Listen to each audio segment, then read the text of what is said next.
कहते हैं कि जज्बा रखो सच और झूठ को परखने का, कानों में जहर घोलना तो जमाने का काम है। और सबसे बड़ी बात, बंदा खुद की नजर में सही होना चाहिए, वरना दुनिया तो भगवान से भी दुखी है। सो गाइज, जैसे आप सभी लोगों को पता है कि अभी बहुत बड़ी कंट्रोवर्सी चल रही है डॉक्टर विवेक बिंद्रा और संदीप माहेश्वरी के बीच में। बट देखा जाए तो ये लड़ाई इन दोनों के बीच की नहीं है, ये लड़ाई है सच और झूठ की। बहुत सारे लोग अभी भी कंफ्यूज है कि संदीप माहेश्वरी जी सही बोल रहे हैं या विवेक बिंद्रा जी सही बोल रहे हैं। कि सच में ये कोई बहुत बड़ा स्कैम है या सच में मासूम लोगों के पैसे लूटे गए हैं। अब प्रॉब्लम यह है कि कुछ लोगों को लगता है कि संदीप माहेश्वरी जी सही बोल रहे हैं और कुछ लोगों को लगता है कि डॉक्टर विवेक बिंद्रा जी सही बोल रहे हैं। अब इम्पोर्टेंट बात थोड़ा ध्यान से सुनो। आपको नहीं लगता कि आप इन सारी कंट्रोवर्सी के बीच में अपना सबसे कीमती समय बर्बाद कर रहे हैं? और अगर मैं आपको बोलूं कि इस कंट्रोवर्सी के बीच में अगर आपको कुछ सीखने को मिल जाए तो कैसा रहेगा? अब संदीप माहेश्वरी जी और डॉक्टर विवेक बिंद्रा जी के बीच में कौन सही है कौन गलत है, इनके ऊपर बहुत सारी वीडियोस ऑलरेडी यूट्यूब पे पड़ी हुई हैं। बिकॉज इस बारे में हम लोग बात करने ही वाले नहीं है कि कौन सही है और कौन गलत है, लेकिन मैं कुछ ऐसे इंपॉर्टेंट टॉपिक्स के ऊपर बात करने वाला हूं जो आपके मतलब की हैं। तो बिना देर किए चलिए स्टार्ट करते हैं। द आर्ट ऑफ हैप्पीनेस, जिसे लिखा है दलाई लामा ने। दलाई लामा जो कि पिछले 40 सालों से बौद्ध धर्म के गुरु रह चुके हैं। मेरा एक सवाल है आपसे कि हैप्पीनेस क्या है? क्या आपको आज तक सच में हैप्पीनेस मिली है? देखो, अगर जिंदगी में सच में हैप्पीनेस चाहिए तो इंसान के अंदर दया की भावना होनी चाहिए। बौद्ध धर्म के गुरु दलाई लामा ने अपनी बुक में द आर्ट ऑफ हैप्पीनेस में खुश रहने के बहुत सारे तरीके बताए हैं, जिनके ऊपर आज मैं आपके साथ डिस्कस करने वाला हूँ। देखो, हर एक इंसान हार्डवर्क कर रहा है, कोई बहुत बड़ा बिजनेस रन कर रहा है, कोई मोटिवेशनल स्पीकर बनना चाहता है, कोई यूट्यूबर बनना चाहता है, कोई सिंगर, कोई एक्टर, कोई डांसर। हर एक इंसान के पास में अपना अपना ड्रीम है और हर एक इंसान उसे पाने के लिए हार्डवर्क कर रहा है। लेकिन क्यों? इसके पीछे का रीजन क्या है? आखिर इंसान ढूंढ क्या रहा है? इन सब के पीछे एक रीजन है हैप्पीनेस। इंसान हैप्पी रहना चाहता है। तो मेरा आपसे सवाल है, आप जो कुछ भी कर रहे हो अभी या आपको जितनी भी सक्सेस मिली है, क्या आप रियल में हैप्पी हैं? बिल्कुल भी नहीं। इंसान और ज्यादा चाहता है बट उसे हैप्पीनेस मिल नहीं पाती बिकॉज वो समझ ही नहीं पाता कि एक्चुअल में हैप्पीनेस है क्या। देखो, हैप्पीनेस का सीधा कनेक्शन है काइंडनेस से। आपके अंदर दयालुता होनी चाहिए, आपके अंदर दया की भावना होनी चाहिए हर एक चीज के लिए, हर एक जीव के लिए, हर एक प्राणी के लिए, क्योंकि दया की भावना ही इंसान को अंदर से खुशी देती है। दयालुता ही एक अच्छा इंसान क्रिएट करती है। जब आप किसी के लिए दया की भावना क्रिएट करते हैं तब आप उसे जानने की कोशिश करते हैं, आप उसको जज नहीं करते। दयालुता आपको हमेशा एक अच्छा इंसान बनाने का रास्ता दिखाती है। अब सवाल ये आता है कि दया की भावना कहाँ से आती है? देखो, जब आप हर एक चीज को समझने की कोशिश करते हो तब आपके अंदर दयालुता की भावना आती है, वो भी बिना किसी भेदभाव के और बिना किसी रीजन के।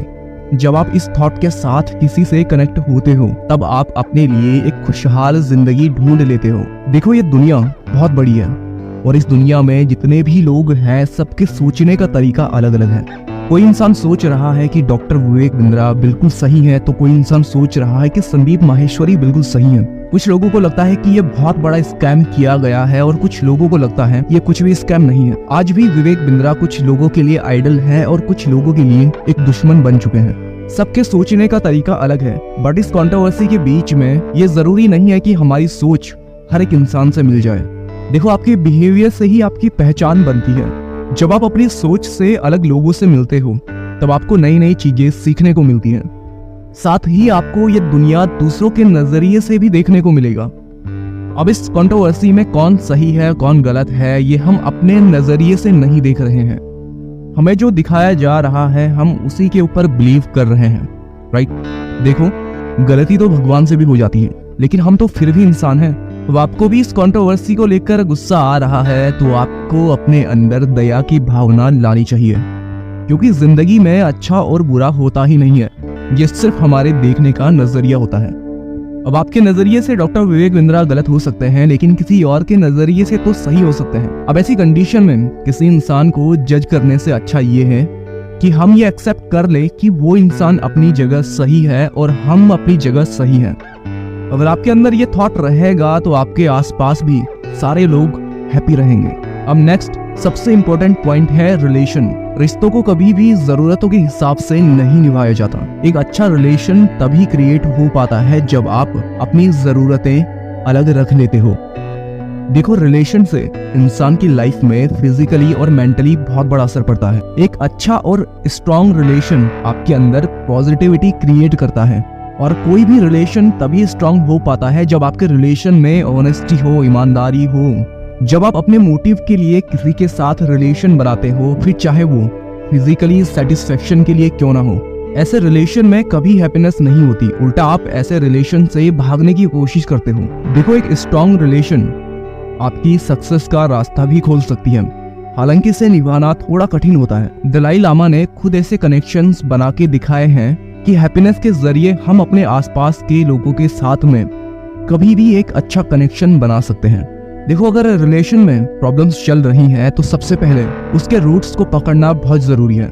वेस्टर्न कल्चर में क्या होता है कि ज्यादातर रिलेशन फिजिकल सेटिस्फेक्शन के लिए बनाए जाते हैं, जो कि टेम्परेरी होते हैं और ज्यादा टाइम के लिए चल नहीं पाते। और अगर एक लॉन्ग टर्म रिलेशन आपको चाहिए तो उसके लिए ट्रस्ट यानी भरोसा, एक दूसरे को समझने की कोशिश और ईमानदारी का होना बहुत जरूरी है। अगर ये तीनों पॉइंट भी नहीं मिल पाए तो कोई भी रिलेशन अच्छा नहीं हो सकता। और हाल ही में डॉक्टर विवेक बिंद्रा की एक और वीडियो वायरल होती है उनके पर्सनल रिलेशनशिप को लेकर। इसके ऊपर हम लोग बात नहीं करेंगे क्योंकि ये उनका पर्सनल मैटर है कि एक्चुअल में हुआ क्या है।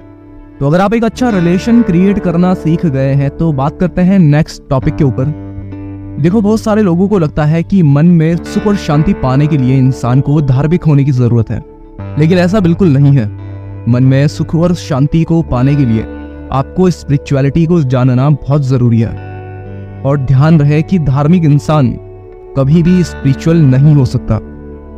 स्पिरिचुअलिटी की खास बात यह है कि इसको किसी धर्म या कास्ट के साथ में नहीं जोड़ा जा सकता। स्पिरिचुअलिटी का मतलब ये भी नहीं है कि हमें किसी रिलीजन को जानने की जरूरत है। स्पिरिचुअलिटी का मतलब है अंदर की खोज करना, खुद को जानना, अपने अंदर की दया की भावना को जगाना। दलाई लामा ने हमें ये सिखाया है कि हम हर एक रिलीजन से कुछ ना कुछ सीख सकते हैं। दलाई लामा बताते हैं कि किसी भी धर्म से जुड़ने के लिए आपको 4 घंटे देने की जरूरत है, लेकिन स्पिरिचुअलिटी के लिए हमें किसी खास मंत्र या प्रेयर की जरूरत नहीं होती। स्पिरिचुअलिटी से आप ये समझ पाओगे कि आपके दुख, दर्द, प्रॉब्लम्स के जिम्मेदार आप खुद हैं। आपके हैप्पीनेस की चाबी आपके हाथ में है। सो एक बार फिर से बात करें डॉक्टर विवेक बिंद्रा की, तो एक साथ कई सारी प्रॉब्लम्स पहले बिजनेस को लेकर आई, फिर पर्सनल लाइफ को लेकर आई, फिर रिलेशन को लेकर आई। सो आई एम टेलिंग यू कि दुख जिंदगी का हिस्सा है। दुख और सुख जिंदगी के 2 पहलू की तरह हैं। एक दूसरे के बिना इनका कोई वजूद नहीं है। हर एक इंसान दुख से बचने की कोशिश करता है, यानी खुशी के पीछे भागने लगता है। बट देखा जाए तो दुख में ही बहुत सारी चीजों का पता लगता है, क्या अच्छा है और क्या बुरा है। देखो, जिंदगी में उतार चढ़ाव आते रहते हैं, सुख और दुख आते रहते हैं। फिर चाहे इंसान हो या जानवर, मौत तो सबको आती है। अब प्रॉब्लम्स को अनदेखा करके हम हैप्पी तो हो सकते हैं, बट ये एक रियलिटी है, इसको एक्सेप्ट करने की जरूरत है। अब रियलिटी तो ये है कि जब हमारी जिंदगी में दुख होता है तब हमारे देखने का तरीका बदल जाता है। हमें लगता है कि हम प्रॉब्लम से भागकर खुद को बचा लेंगे, बट इसके अलावा हमें अपनी प्रायोरिटी और मेंटालिटी को बदलने की जरूरत है। हमें यह सीखना होगा कि जिंदगी हमें कुछ ना कुछ सीखने का मौका देती है और हमें आगे बढ़ने का मौका देती है। इसलिए हमें हर एक सिचुएशन को एक्सेप्ट करना चाहिए, ना कि भागना चाहिए। नेक्स्ट टॉपिक, नेगेटिविटी से दूर रहें। नेगेटिविटी आपकी जिंदगी में जहर का काम करती है। दलाई लामा कहता है कि नेगेटिविटी हमें खुशहाल और हैप्पीनेस जिंदगी जीने से रोक देती है, लेकिन दूसरी तरफ प्यार और दया की भावना हमें जिंदगी में खुशियों की तरफ लेकर जाती है। नेगेटिविटी आपके काम और आपके देखने के नजरिए को पूरी तरीके से बदल देता है। इसलिए हमें हर सिचुएशन में पॉजिटिविटी ढूंढनी चाहिए।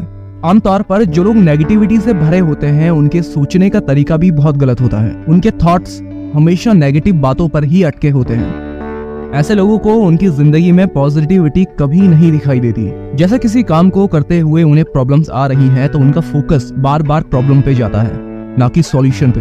और फिर ऐसे लोग सोचते हैं कि मेरे साथ ही ऐसा क्यों होता है, मेरे साथ ही इतनी सारी प्रॉब्लम्स क्यों आती हैं। वो हर एक पॉजिटिव चीज को अनदेखा कर देते हैं। नेगेटिविटी से भागने का सिंपल सा एक तरीका है कि हमेशा नेगेटिव लोगों से दूर रहें और पॉजिटिव लोगों से कनेक्शन बनाएं।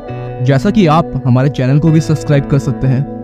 दलाई लामा ने अपने 40 साल के मेडिटेशन और साधना के जरिए लोगों को ये बता पाए हैं कि आपकी जिंदगी का मोटिव और आपकी जिंदगी का रास्ता आपके हाथ में होता है। हम अपने इमोशंस को खुद बदल सकते हैं और पॉजिटिविटी को क्रिएट कर सकते हैं। देखो, आप अपना नजरिया बदलकर पूरी दुनिया बदल सकते हो। हर एक चैलेंज के साथ में कुछ ना कुछ सीखने को जरूर मिलता है। देखो, हर एक परिस्थिति के दो पहलू होते हैं, पहला नेगेटिव, दूसरा पॉजिटिव। जैसे आपका कोई काम बनते बनते बिगड़ गया हो तो आपको गुस्सा आ जाता है, आप गुस्से से भर जाते हैं।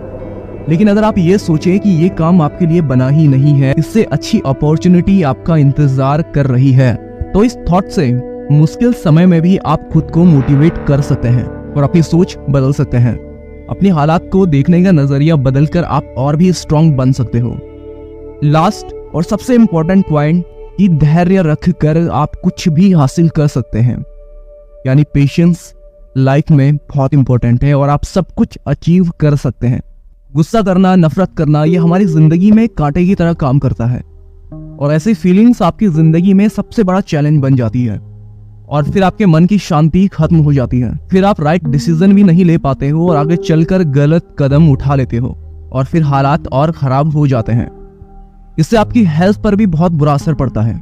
गुस्से में चीखने चिल्लाने से हमारा नेगेटिविटी और ज्यादा बढ़ जाता है। लेकिन जिंदगी में आगे बढ़ने के लिए आपको इन सारी प्रॉब्लम्स को पेशेंस के साथ बर्दाश्त करने की ताकत का इस्तेमाल करने की जरूरत है। लेकिन ये कैसे किया जाएगा, इसके लिए सबसे आसान रास्ता है मेडिटेशन, जिसके लिए आप हमारे YouTube चैनल पे भी वीडियो देख सकते हैं। आपके मन को शांति सिर्फ मेडिटेशन से ही मिल सकती है। गुस्से में उठाए हुए कदम हमेशा नुकसानदायक होते हैं। देखो, जब मेंटल पीस की बात आएगी ना, दिमाग और मन की शांति की बात आएगी, तब आपका पैसा काम नहीं करेगा, तब मेडिटेशन काम करेगा। इंसान के मन में दया की भावना, स्पिरिचुअलिटी और कोमलता का होना बहुत जरूरी है और मुझे उम्मीद है कि यंगस्टर्स टॉक के जरिए आपको इस प्रॉब्लम्स में बहुत कुछ सीखने को मिला होगा। तो मिलते हैं नेक्स्ट वीडियो में। Wish you all the best. Thank you so much.